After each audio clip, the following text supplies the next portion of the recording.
Yo, what's up mga kaibigan? Nandito na tayo magkwentuhan matapos sa babatiko sa pagiging mataba at out of shape ng mga fans at ng front office ng Dallas Mavericks. Si Luka Doncic ay kayod kalabaw ngayong off-season at obviously ay magandang diet ang meron siya ngayon dahil kahit anong workout mo nga kung hindi tama ang pagkain na kinakain mo ay hindi mo ma-achieve ang ganitong klase ng development sa iyong katawan. Kaya naman malaking kudos nga sa kanyang pagpapakita ng pagpupursige.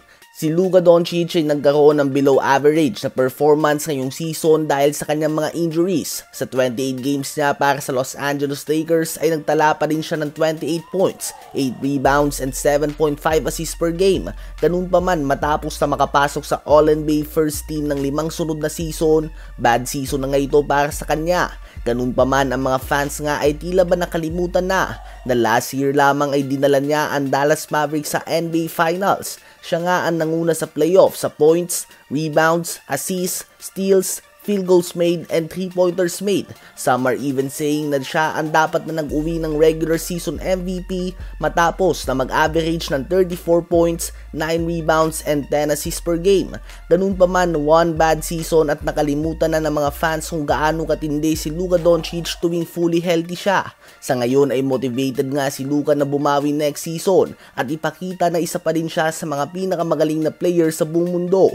Dagdag motivation din nga na ang kanyang batchmate Shai Gilgeous-Alexander ay ang nanalo ng scoring champion. Naunahan din siya nito sa regular season MVP. Nanalo din ito ng West Finals MVP at posibleng makuha pa ang championship at magwagi ng Finals MVP.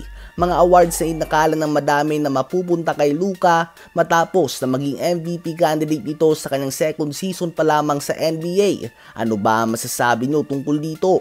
Ngayon ay tumungo naman tayo sa New York Knicks. Matapos napatalsikin si Coach Tom Thibodeau ay naghahanap sila ngayon ng pwedeng pumalit sa kanya bilang kanilang head coach. Nag-request sila sa Houston Rockets kung pwedeng makausap si Coach Ime Udoka para sa vacant head coaching job. Denied nga ito mga kaibigan.